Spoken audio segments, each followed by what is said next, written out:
Hello, everyone. I'm thrilled to welcome you all to the third session of our webinar cycle, Franco-American Thursday, ahead of the midterms. We are very grateful to Columbia, both its Alliance program and its Global Center in Paris, for partnering up with Institut Montaigne and helping us to launch this project aimed at bringing together experts from both sides of the Atlantic just 5 days ahead of the midterms. So after a first session dedicated to the economy and a second session 2 weeks ago dedicated to the transatlantic relationship, today's discussion focuses on energy and climate policy against the backdrop of the Ukraine war and the global energy crisis. These topics are even more important today as COP27 begins in Egypt this Sunday.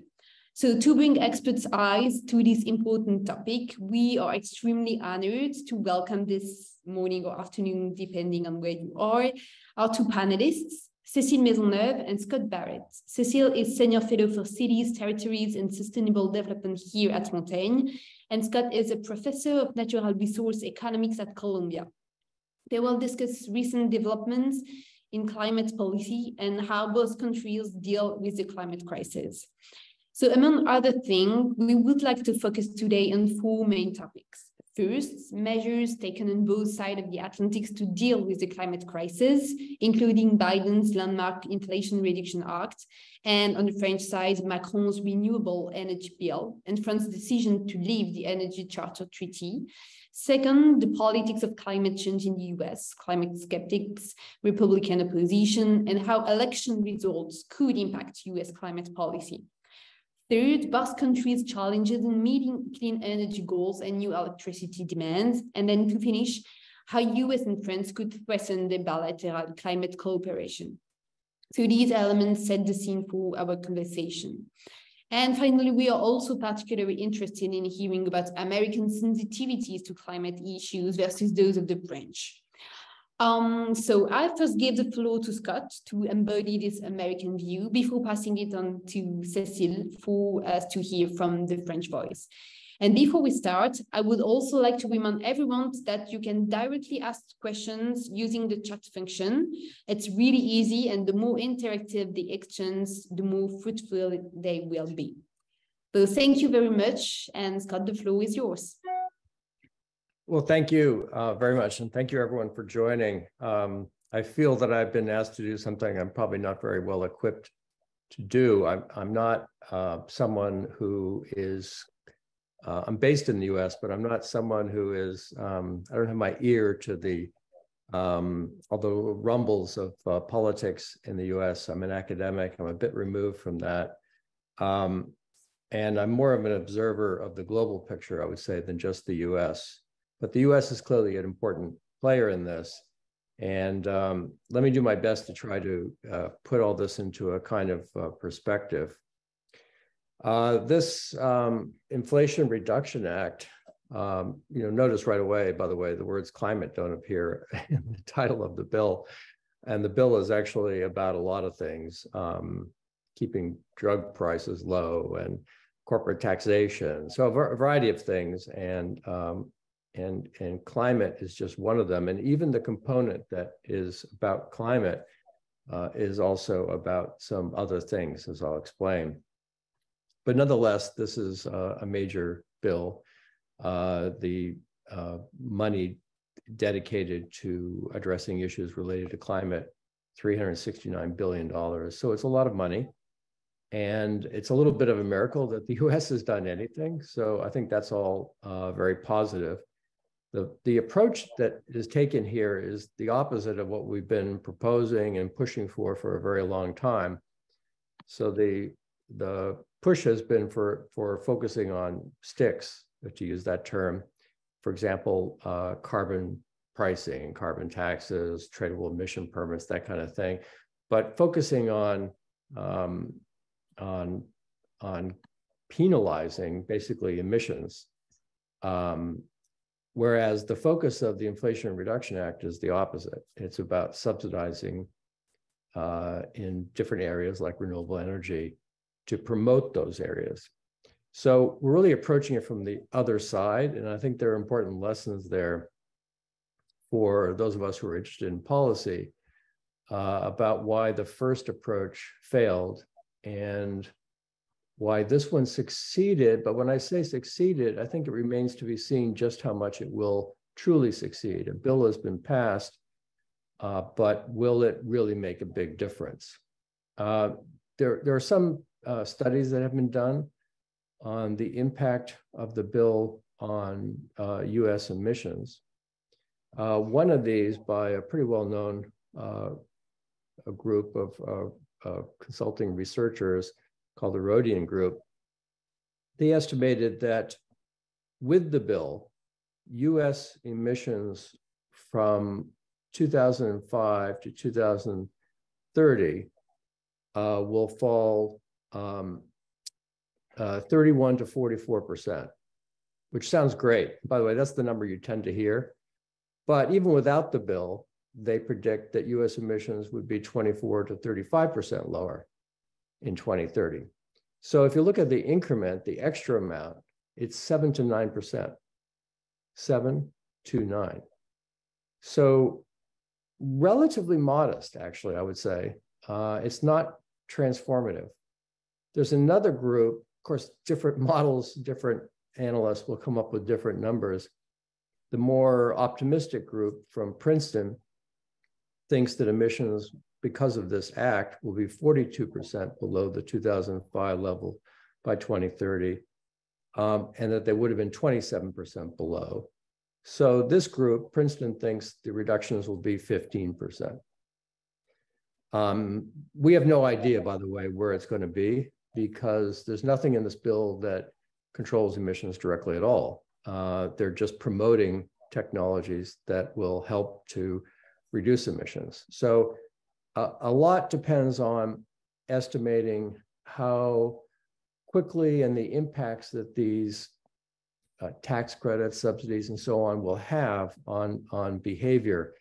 And bear in mind, too, that against the background of all this, the incentives for people to pick up on any of these investments is going to depend not just on the tax credits, but also what's happening in energy markets.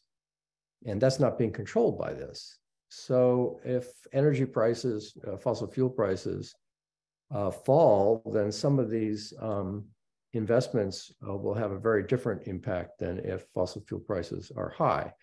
And there's nothing in this bill that's controlling that. And as you know, the administration is actually doing all they can to try to keep fossil fuel prices low. So there's a bit of an inconsistency there. The main thing I want to say about this from the point of view of climate is that, again, the bill will reduce emissions relative to 2005. And of course, there are other things that are also driving emissions. At best, to a reduction of around 40 to maybe 44%.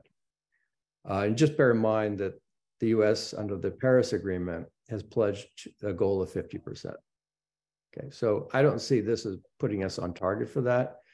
I don't think that's necessarily a big deal either, because I think the whole point of Paris is that countries are supposed to stretch, but there's no enforcement measure within that agreement. And that's one reason why agreement in Paris is so widespread. So the US is doing something, and at a federal level more than it has done before. If you actually look in some of the details of this, pretty interesting, because you realize that they're not just promoting energy technologies for the purpose of addressing climate change. There are other goals here as well. If you look, for example, some of the measures in the bill are to promote electric vehicles and the take-up of electric vehicles. And there are tax credits available for that, up to $7,500 for a new car. Well, one thing that's interesting about that is that those tax credits vary with income. So it's only if you earn an income sufficiently low that you can take advantage of this. My reading of the bill is that I personally could not take advantage of this at all. You're trying to address different issues, equity issues, as well as promoting electric vehicles. Another aspect of this that's really interesting and I think important is that the size of the subsidy depends a lot on where the components are being sourced from. And in particular, are let's say the batteries, are they being made in the United States? And are the minerals being used to produce those batteries? Are they being mined and processed in the United States? So there's an aspect of this which is about promoting the domestic economy. In some cases, this is even targeted to help particular communities. There's an aspect of this that is addressing energy security, because there's a concern that we substitute for the energy security problems with fossil fuels by sourcing materials for, let's say, batteries from countries that may also have monopoly-like powers, and perhaps not necessarily friendly to the United States. In fact, there's the tax credits disappear entirely if any of the components, any of them, in electric vehicle, including the battery, are from foreign entities of concern, those countries including China and Russia. So there's an element here that's protectionist. So you've got energy security, protectionism, advancing the domestic economy, and decarbonization, all of that wrapped up in the same bill. So it's not trying to do just one thing, it's trying to do many things. And I think there is a question about how effective a bill that's trying to do so many things will ultimately be. For example, if you really wanted to scale up the spread of electric vehicles, you probably wouldn't want to have a lot of these constraints. You'd want to get moving as quickly as possible and take advantage of all the sources of supply that are available. And that's not what this bill is doing. Another thing that is included in here, though, is a subsidy for the construction of charging stations. And that's, I think, quite important, because the incentive for anyone to own electric vehicle depends on not just on the price of the vehicle, but the access to recharging. And I think it's really important to understand that the focus on technology changes how we think about policy. So normally we're thinking you just get the carbon price right and everything else will follow. But actually it's going to be different from that. And what you want to do is create a kind of a tipping situation. And what's nice about this focus on technologies, this is, I think, is the most positive thing about the US approach, is that there can be what are called increasing returns in the adoption of these technologies. So what that means is that as more electric vehicles are sold, because of economies of learning, you're spreading R&D over a larger volume, economies of scale and manufacture, and something called network externalities, which I'll come back to. As you build more, sell more electric vehicles, the attraction of electric vehicles would increase, not decrease. The network externalities come in because your incentive to have an electric car depends on your ability to recharge. So if there are more charging stations, you benefit more from having an electric car. And as you get more and more people using electric cars, actually, you may get a reduction in the number of petrol stations. And then that makes it harder to, or more costly, as it were, to have a internal combustion engine. So you can get this kind of flipping where you start off with everyone using the internal combustion engine coupled with gasoline or petrol, and then you're flipping to another situation where everyone's using electric vehicle and only using access to recharging stations. So in a way to think about this focus on technology as we're looking to achieve that kind of flip. And I think that there are implications of this would also spread globally to some extent, because if the US advances in these technologies, a portion of those advances will be available to the rest of the world. So the R&D costs that would already be sunk can be applied to lower the cost of adopting these kinds of technologies in other countries, just as R&D undertaken by other countries, including those that were the incentives created by the feed-in tariffs for solar in Germany, would help the United States, and so on. So from a global point of view, I think there's something appealing about this focus on technology. I don't know if that's a strategy necessarily behind this approach, but I think it's the aspect that in many ways is the most interesting. Just let me say something also about carbon capture. That's another component of this bill. And the bill provides greater incentives than existed previously for removing CO2, either from stack gases of an industrial facility or a power plant, or just taking it directly out of the air. And I think particularly the technology of removing CO2 out of the air, ultimately for this problem of climate change, is going to prove very important. In other moves by the administration, there's been investments in R&D to promote different technologies, hydrogen, batteries, but also this direct air capture. And I think in the end, that kind of investment could prove to be very valuable for the whole world, because if you're able to lower the cost of removing CO2 from the air, then all of a sudden the worst case scenario for climate change changes, because the worst case is we pay money to take CO2 out of the air. And that is the only backstop technology that really exists for addressing climate change. So there are some things that are being done in the bill that I think may be beneficial worldwide. There are other things that are being done that we haven't heard so much about that may ultimately be particularly important. Okay, so I think that's most of what I wanted to say.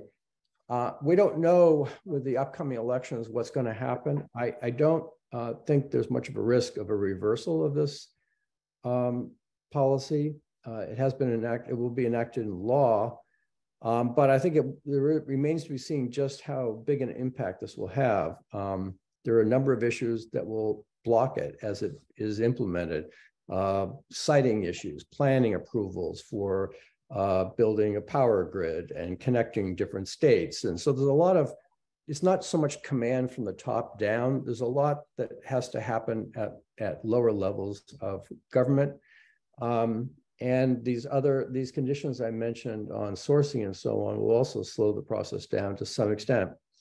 But I think this is all indicative of the world we're living in now, where it's the idea that a lot of people had, and this is embodied in the Kyoto Protocol too, that we could do this in some ingenious top-down kind of way to solve the global problem. Well, we're pretty much having to abandon that. And now we're looking at what can be done more from a bottom-up kind of perspective. And I think there's a lot to cheer about here. And I also think there's a lot more that needs to be done to understand the impact of approaching something like climate from the point of view of carrots mainly, as opposed to sticks. So let me end with that. I know there's going to be discussion after this, but I'll stop there, and thank you so much. Thank you so much, Scott. You just tackled extremely relevant issues which echo the French and European context, including energy security, our capacity to produce components and batteries for electric vehicles, but also emission reduction, carbon prices, and investment in hydrogen and the battery. So, Cécile, how are these issues addressed in France, and what are the main differences and similarities you identified on these topics? Well, the floor is yours. Thank you, Cécile. Well, thank you very much, Blanche, and thank you for this invitation. Well, Scott, if I have one question, but maybe it will be for the debate, I noticed that there are many objectives with this Inflation Reduction Act, but where is the objective of reducing inflation in what you mentioned? I'm very interested because you didn't mention it. So very interesting. Yeah, well, to start with something in common we have here in France or in Europe and in the US, and I refer here to the recently published emission gap report by the UNEP, showing that whether the US or the EU, we can say that we are on track to reduce our emissions if we take the trend 2015 to 2030 on the basis of the national climate pledges. And if we extrapolate them to 2050, we are on track. This is what the UN is saying a few days before the COP. So beyond this, common point, I think we immediately have to insist on the difference we are facing when it comes to energy and climate. First difference, of course, well, I don't know if it makes sense to compare the US and France. The right scale would be the EU in terms of emission, but so the US ranks as second behind China in terms of global emissions, accounting for 14% of emissions, where France in itself is 0.93, being the 19th emitter, and it's the 21st emitters you find, I think it's 6 European countries. So the first difference. Second difference, we're talking, when we talk about energy and climate in Europe, we are talking from the point of view of a structurally dependent continent or country. More than 70% of our energy comes from outside of the EU, while from the US point of view, you are talking from a 70% independent country when it comes to supplying energy. So this is a major difference. This is a structural one, and there is more, I would say, conjunctural one, even if it's a structural one. This is as Europe is currently tackling energy and climate issues with a huge energy crisis, which is a security of supply crisis, a crisis which was ignited by the invasion of Ukraine by Russia, but which started before. Even in 2021, we saw the first signs of this crisis, which is a global energy crisis. It's not only a gas crisis, it's also an electricity crisis. And what we have to deal with in Europe for, let's say, the next 3 to 4 years is a deep security of supply crisis, because not enough gas and because not enough electricity. And this situation is a result of about 20 years of underinvestment in the EU in general, in France in particular, whether in gas, whether in nuclear or in renewable energy sources. The cheap Russian gas we were more and more dependent on in the recent years for some countries, has played the role of a kind of anesthetizer of our energy system. And there are other reasons also accounting for the lack of investment. I mean, especially in low carbon energy sources, especially a very short-termist market design at the EU level. So if we take the specific example of France and of the situation, beyond this, I would say, a general European crisis, there is a Franco-French energy crisis with our electricity system, a crisis triggered by the insufficient availability of our nuclear power plants, this being the result of, there again, a very short-termist energy policy, ideological policy in the recent decades, and a crisis which is here to last for the upcoming 3 or 4 years. So that is to say that what we currently see in France in terms of climate and energy policy is a mixed reaction to both this crisis and to a more long-term policy regarding our commitments regarding climate, the Treaty of Paris, of course. So in the short term, there is not much we can do to facing this energy crisis, to be frank, and the only action is to be put on demand.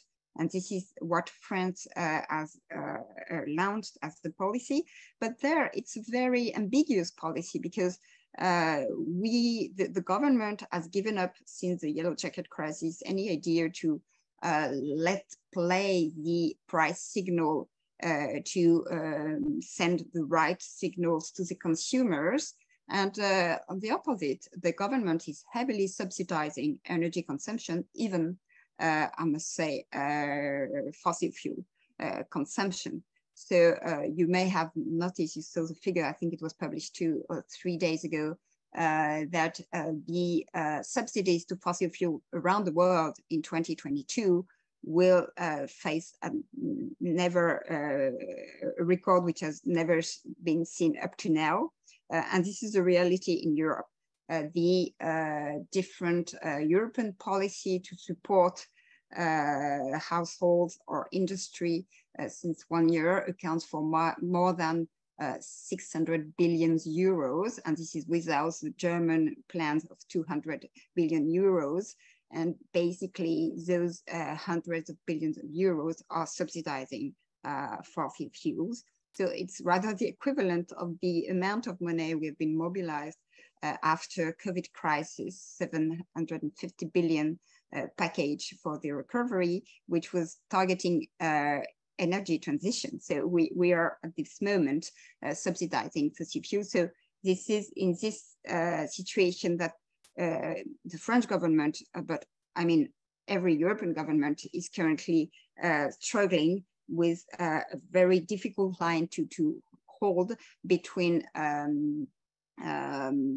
helping especially SMEs and individual households to face the energy crisis, and at the same time trying to foster investment in low carbon sources. So as far as those investments are concerned in France, there has been, we are going to discuss, not currently discussing, well, the first one started in the Senate, 2 bills. One is accelerating investment in renewables, and second, accelerating investment in nuclear. But there again, it's important to focus on the name of those bills, acceleration. When you look at them, more than an acceleration, I must say, it's an attempt to reverse an excessively long procedure and an over administration that basically hinders any industrial investment in France. We are talking about, when we talk about wind energy farms, about development process up to 8 to 10 years, very slow process, same way in the solar energy, very low permitting processes.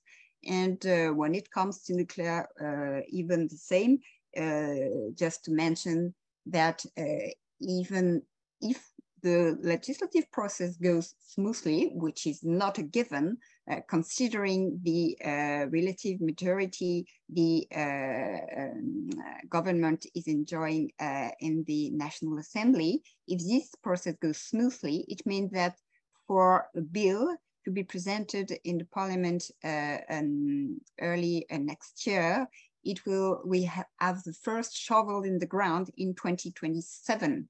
Yes, this is what acceleration means when it comes to nuclear. So we're talking about, let's say, middle long-term solutions, but in the immediate, what can be done immediately is only about demand. So on the supply side, one positive point when it comes to France as far as gas is concerned. So it's true that gas doesn't account for much of our electricity production. It is only a peak load way of producing electricity, but in terms of heating, it's important because there are about 11 million households which depend on gas for their heating. So it's also important in the industry, even if, as you know, France has known a deep deindustrialization in the recent decades.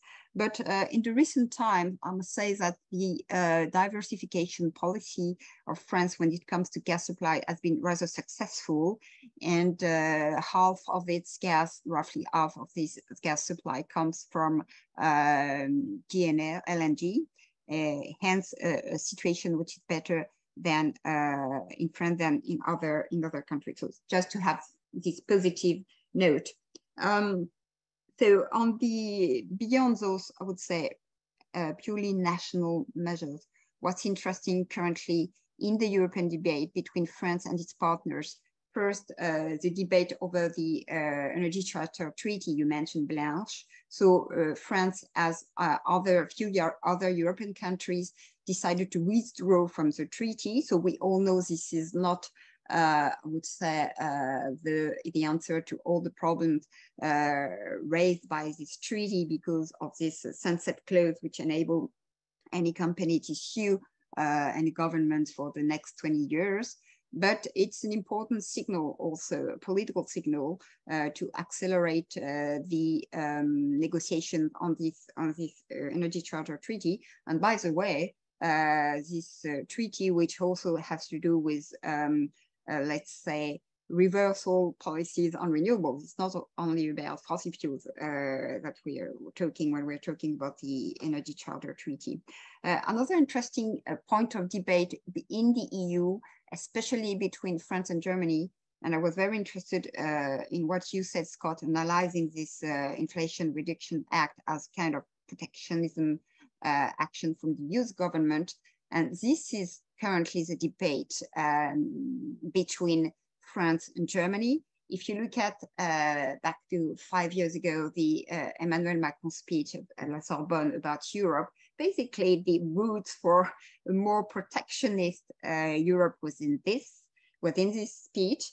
And you can only notice that with Olaf Scholz's current trip to China, the fact that Germany has never worked more with China than today, that the atmosphere on the other side of the Rhine River is rather different. So this is one other point of discussion. There are many currently between France and Germany. But this is, to me, an important debate within the European Union about this, I would say, triptych, climate, energy, and security. What does it mean, security or sovereignty today? Does it mean you do you strengthen the relations with others, you protect yourself more? So this debate is currently ongoing, even if it's not said put as such.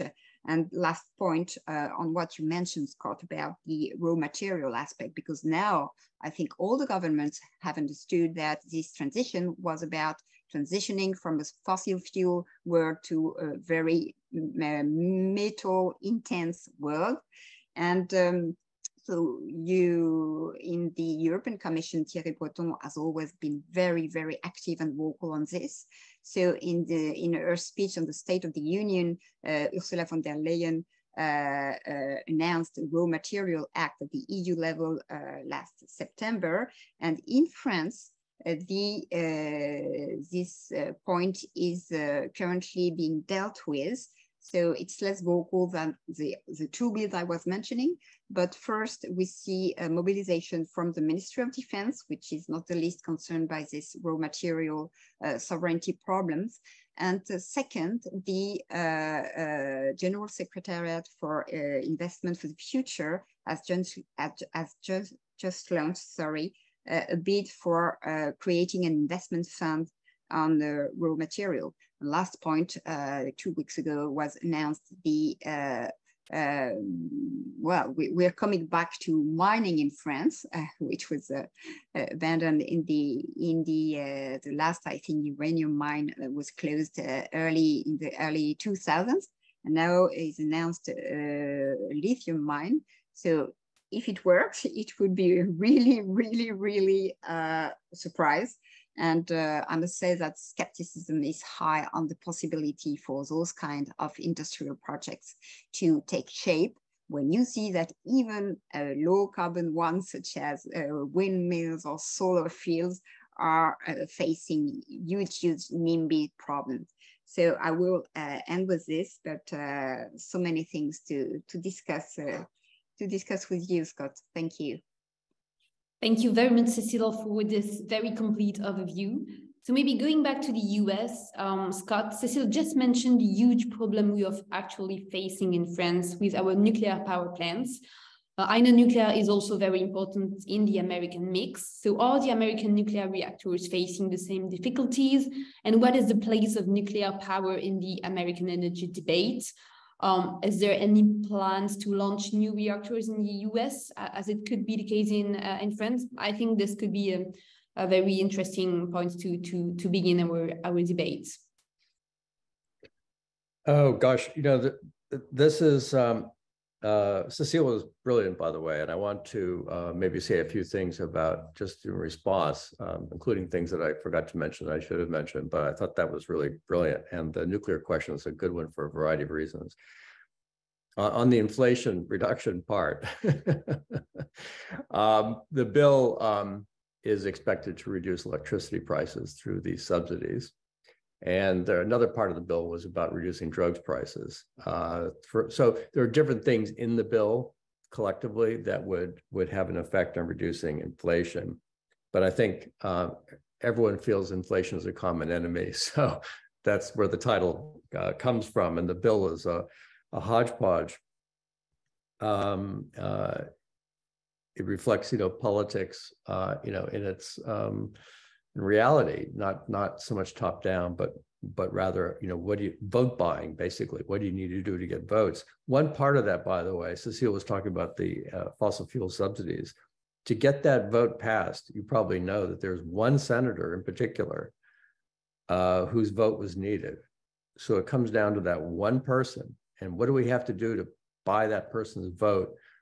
The US government had to release federal lands and waters for oil and gas drilling. Now people claim that the benefits of the bill for reducing emissions outweigh the downside from more oil and gas drilling. But you were clearly living in a world where addressing climate is not the only objective. There are multiple objectives. There are local objectives. There are others. On fossil fuels right now, the administration has been releasing the stockpile of petroleum to lower prices and doing all it can to lower prices, which is at odds, of course, with the effort to reduce emissions. So this is something that we're seeing everywhere. I also wanted to mention that those, what I'll call protectionist aspects, the domestic sourcing and so on, and it sounds like the same is happening in France, you know, that they also may raise some issues for the WTO. And basically what we're looking at is a world in which we're looking at climate not in isolation anymore. That's pretty much what we were thinking of some years ago. But now the world is really changing. And now we're looking at legislation that can do things like sustain a democracy, which is probably the most important thing of all right now, where you can address geopolitical concerns, which are very much in our minds, address energy security related to that, equity issues, so many different aspects of this. So it's not climate in isolation. And I think that's important for us all to understand. On the nuclear issue, the United States situation is somewhat different, but you know, like France, the United States has really been pulling away from nuclear for a very long time, more so than in France. One thing this Inflation Reduction Act does is actually going to keep plants operating that otherwise would have been retired. But this is what we keep doing. We're actually doing this in other parts of the world as well. It's very hard to build a new nuclear power plant. But keeping an old one going, we're somehow able to do. And actually, if you're concerned with issues like safety, I'm not an expert on nuclear power, but the newer technologies are better than the older ones. And it is a strange situation where we keep extending the life of old nuclear power plants and not investing in a new future for nuclear power. And it's when you start looking at what you need to do to reduce emissions. If you ask people, do you want to reduce emissions? Most people will say yes. But when you start addressing the question how you would do that, then you start to get a lot of disagreements, because people don't connect the idea that if you're going to reduce emissions, you actually have to do things. And you really see that with nuclear power. And I think it's going to have to be something that the entire world grapples with, that nuclear power has a lot of advantages for addressing climate change. And we're not there yet, but I think it's something that's going to have to be addressed worldwide. And that's going to connect with all these issues we're just talking about, and including, concerns about proliferation worldwide. And right now, of course, in Europe, we're worried about possible use of nuclear weapons. And if they were used, the impact that would have on the spread of nuclear weapons worldwide. So all of these different parts are interconnected. And I think it's the main lesson of all this is we can't any longer look at climate change in isolation of all these other issues. Thank you. Thank you very much, Scott. And Cécile, would you like to react to what Scott just said? Yeah, thank you. Yeah, well, Scott, I think that in Europe we also see this move to nuclear, either from countries which were hesitating. I'm thinking about Sweden, and Sweden clearly took recently a very new stance, saying, okay, we need to develop again nuclear energy. And especially this will be a huge topic in the Eastern European countries, where you can't, I would say, sell them anymore. The idea is that the, I would say, the energy transition will go through gas, which was German policy, basically. And a recent decision made in Poland to buy some US technology, but also possibly some Korean technology, is really a clear signal from an important industrial European country, a newcomer in nuclear. And this will be the largest nuclear program in Europe, along with the French one. So this is important. As far as France is concerned, to take your point on safety, I must mention that we have this life extension program, but it's not made at the same level of safety. It systematically includes an upgrade in safety with the latest lessons taken from Fukushima or other lessons. So it's not made, let's say, okay, 10 more years. It's a 50 billion investment program led by EDF called Grand Carénage to upgrade the safety. What we didn't do, and this is a pity, frankly speaking, because you mentioned the difficulty for new builds in greenfield, and you're totally right.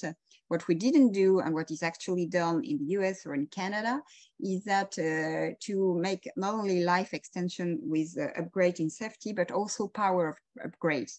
And because of this law limiting the share of nuclear up to 50%, we didn't do that, which is a big mistake, because it wouldn't have cost a lot more, but it would have added the equivalent of 1 or 2 reactors without building anything.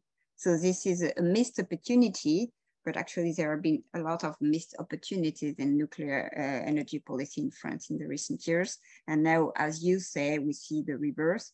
What I'm very interested in the US, and what we saw also other countries that are interested in, is what the DOE just launched, the call to nuclear, taking some brownfield coal-fired plants and studying the possibility of turning them into SMR power plants. I think it's interesting, and I must say that in some parts of Europe, this is a very attractive model, especially in coal regions. Thank you very much, Cécile. Maybe another question for you, Scott. We haven't mentioned yet the midterms. So how the election results next Tuesday would impact US climate policy? Is this a concern in the public opinion, and will it influence the vote? And maybe a complementary question, who embodies the green wing in the US, like among Democrats? Or do we have like something like green Republican or green conservatism in the US? Because in France, that's quite obvious. We have the Green Party, EELV, but it's really hard from a French point of view to identify the equivalent in the US. No, thanks so much. Well, we don't really have a green party as such in the US. And of course, the US is not a parliamentary democracy. And so politics tends to just put one party against another. You have diversity within the parties, but we don't. There's no political movement, I would say, as such in the United States promoting kind of I'll call it a green future. There are, however, people within the parties who do, and particularly in the Democrats. I'm actually not aware of any Republican anymore promoting that, at least at the federal level. I think locally it might be different. Within the closest thing you get to that would be in Congress, where some members are more concerned about climate change and the Green New Deal and all of that than others. But I would say, that Green New Deal that attracted a lot of attention at the last election, it also mixed up a lot of different objectives. So one objective was to reduce emissions at the time, I think, net zero. But there are other ones about equity and justice and so on. So, and you see a lot of that reflected in this Inflation Reduction Act. So I mentioned that the incentives you get for buying an electric car, those really are only apply to people who have lower income. I mean, lower at least than me, but lower income.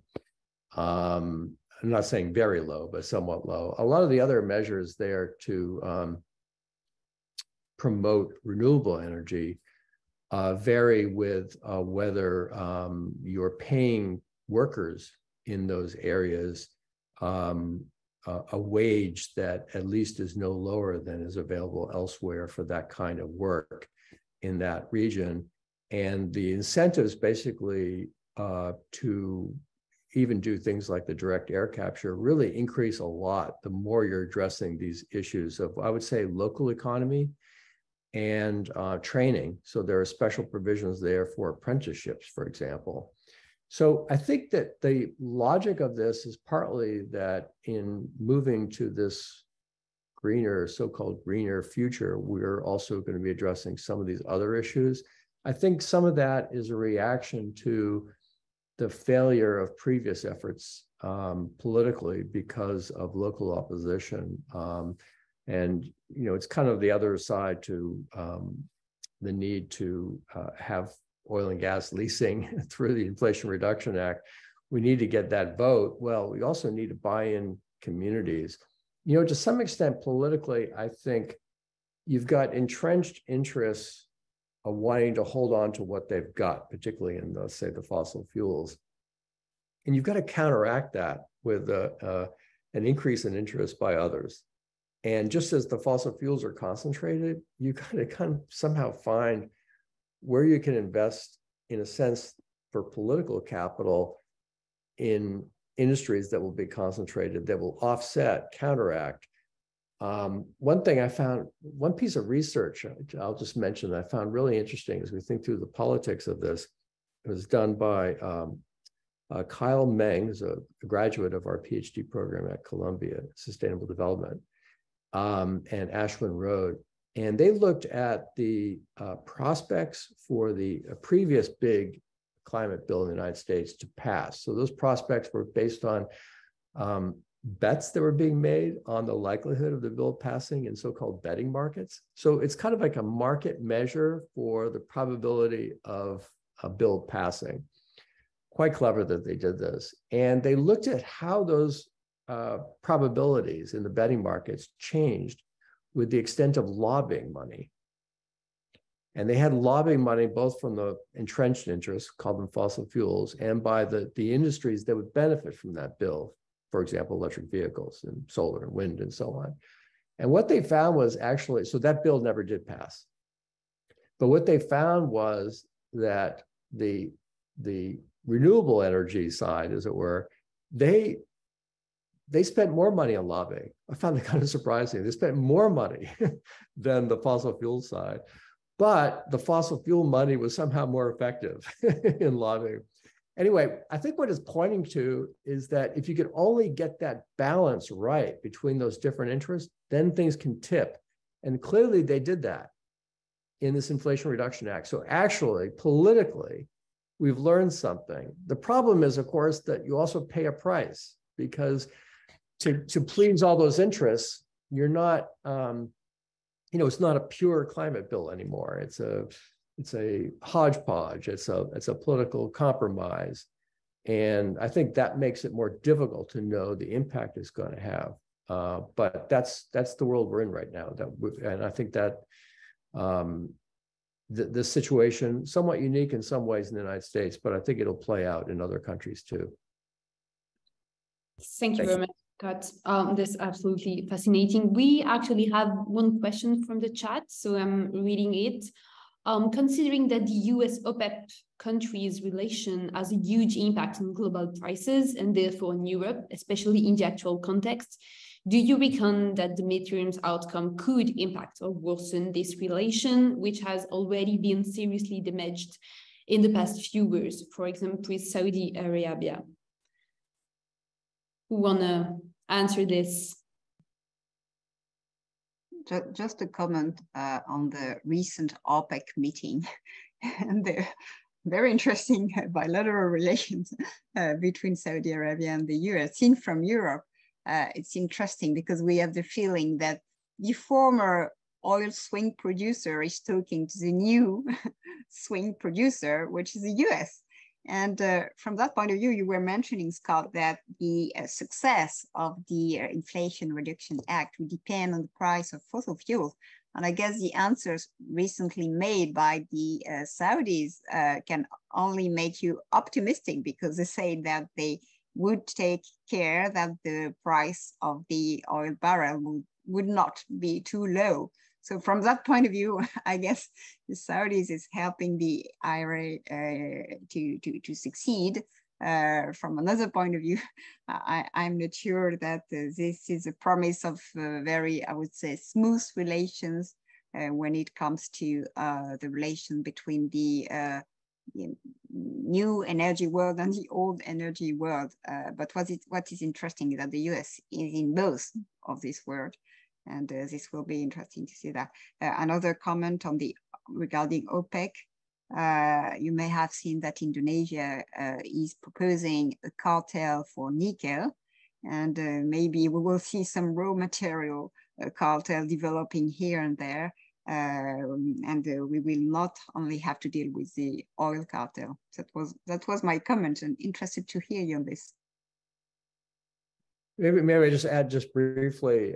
You're absolutely right, Cécile, about the hypocrisy, as it were, about the fossil fuels. I think something that's happening now that is becoming pretty apparent is in this energy transition, we are looking at moving away from fossil fuels, but you're not looking at moving into a world of total bliss and happiness, because the alternatives also have their problems, both in terms of getting access to the materials, as we've been talking about, also the environmental consequences of all this. And I think, when we talk about clean energy, it's evocative of this kind of perfect world. Unfortunately, we're just substituting one kind of mess for another kind. It looks like the right way to go. I'm not arguing against it, but we are, that's basically what we're doing. And this new world we're moving into is fraught with these same kind of geopolitical problems we've had before. We're only seeing just a little bit of it now. So what Cécile just said, I didn't know about this from Indonesia, we're only seeing a little bit of it now, but just bear in mind, we haven't really scaled up yet, because the idea is we're going to replace all internal combustion engines with something like electric vehicles or some combination of that and hydrogen. We don't know exactly how it's going to play out.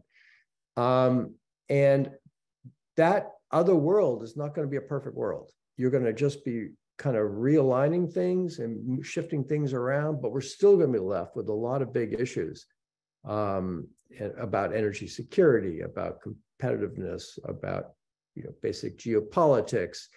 And I think what we're seeing is that we've been looking in the past at climate change as an issue of cooperation. This is what I do all my work on. But there is conflict inherent in this entire business. And one last thing to say is the countries that have fossil fuels are not going to let go of those assets. They're not going to want them to become valueless. So we're facing a future in which conflict, I think, is going to be more pronounced.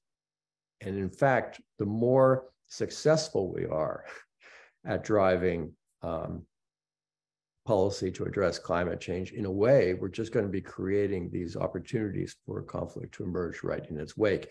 Just the last thing, just remember, this Inflation Reduction Act is also having all these provisions for buying locally, basically, and investing locally. And part of that's a reaction to concerns of security, but part of that also is a kind of protectionism. So how do we address all these things at the same time? I feel that there are a lot of uncertainties and reasons to be concerned about where this path is taking us. Thank you very much, Scott. We have 2 minutes left, so I would have a last question for you both. Talking about future, COP27 begins in 3 days now in Egypt. What can we expect from it in the EU and in the US? Maybe Cécile to begin. Well, thank you, Blanche. Very, very quickly. Well, actually, I'm not sure anybody is expecting very much from this COP. But for me, it's a good and a necessary opportunity to correct something we did last year in Glasgow, is to assert and to be very, very clear on the fact that there can't be any development in Africa without gas. And we're talking about the role of fossil fuels. We're subsidizing gas in Europe. We are buying any gas molecule on the market. But the point is that for Africa, Africa will be both hugely developing renewable energy, and there are already some African countries which are have a huge share of renewables, but Africa will need gas.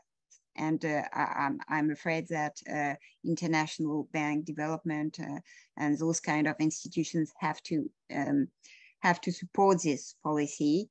And it's a good opportunity to remind the world of this. Thank you, Scott. Well, yeah, briefly, I don't think anyone's expecting very much to come out of this meeting. I think the US will come and say, hey, we're back. But, the whole history of the climate negotiations is the US,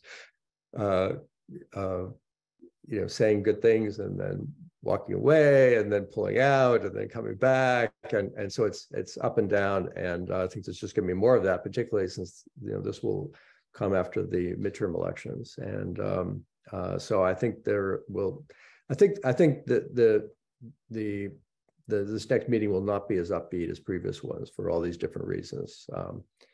So some good news: Inflation Reduction Act. The desire to act here is really clear. Getting there politically in the real world, where you have to deal with issues like the invasion of the attack on Ukraine and all the other issues that we're facing, domestic ones, it makes everything much more difficult. So I think it'll be a more sober meeting than we saw in Glasgow. Thank you.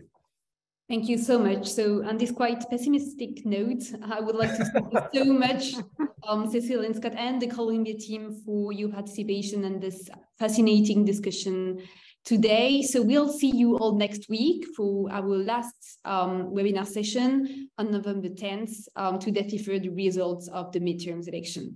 So thank you again, Cécile and Scott, and have a good evening, everyone.